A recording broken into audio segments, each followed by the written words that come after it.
No nyt mie pääsin tekemään videon tästä paskalaitoksesta viimein. Eli tää on sitä samaa kategoriaa, älä osta halvinta paljua. Tää nyt on ylösalasit tää kiuas, mutta minun mielestä tää pitäisi olla ihan laitonta valmistaa tällainen. Ja ainut selitys, että miksi tää ei toimi, mikä on ehkä järkevin selitys mitä me on saanut, niin on se, että EU pitää saada päästöt pieneksi. Eli halvimmassa kiukassa on tää ongelma. Jos tästä näkyy, niin siellä on 2 tämmöistä pientä holea, mistä tämän kaiken savumäärän pitäisi päästä pois.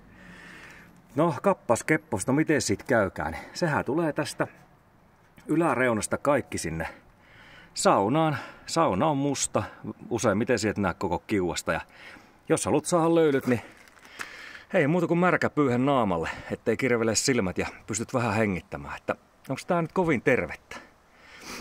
Joo, ja sitten tässä on kuultu kaikki nämä äitinpojat, mitkä ei ole koskaan tehnyt mitään rehellistä työtä elämässä ja luulee tietävänsä kaikesta kaiken. Niin kaikenlaista saatana neuvot, että sinun pitää saada ilmaa sinne sun muuta. No, lähdetään siitä vaikka ihan helposta, että mites kun edellinen kiuas, mikä kesti monta kymmentä vuotta, niin ei ollut mitään ongelmaa. Kun siellä oli tuolla semmonen kunnon hormitötterä, mistä kulkee savu pois. Ja sitten kun miettii, että miksi niitä pitäisi nyt yhtäkkiä vai ilmareikiä tekemään älyttömäkseen lisää. Ovet on auki. Kaikki mahon on auki. Ja se kun ei vaan vedä, kun se ei mahu kulkemaan. Me koitin niille pässinpäille sanoa, kun tuotte olevinaita automiehiä, niin pannaan sinne teidän tommoseen pakoputkeen tilalle tämmönen pilli. Niin ihmetellään sit minkä takia se auto ei oikein kule. Niin tää on aika helppo asia. Pakoputki tollanen, toimii. Tuommoinen ei toimi. Ei tää nyt jumalauta ydinfysiikkaa ole.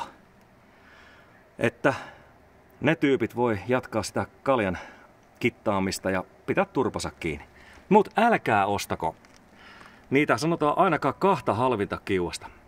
Menette katsomaan, tunkekaa se pää sinne sisään, kattokaa miten ne röörit menee. Itse kävin katsomassa tuolta Starkilta näitä, niin halvin oli muistaakseni vielä huonompi kuin tämä.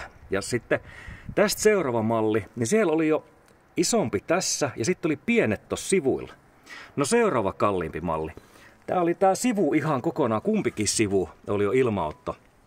Tai siis savunpoisto, mikä se nyt on, hormireikää. Ja kalliimmassa oli vielä tuolla keskellä iso tötterä, että se varmasti savu kulkee sinne mihin pitääkin. Kiitos, olen puhunut.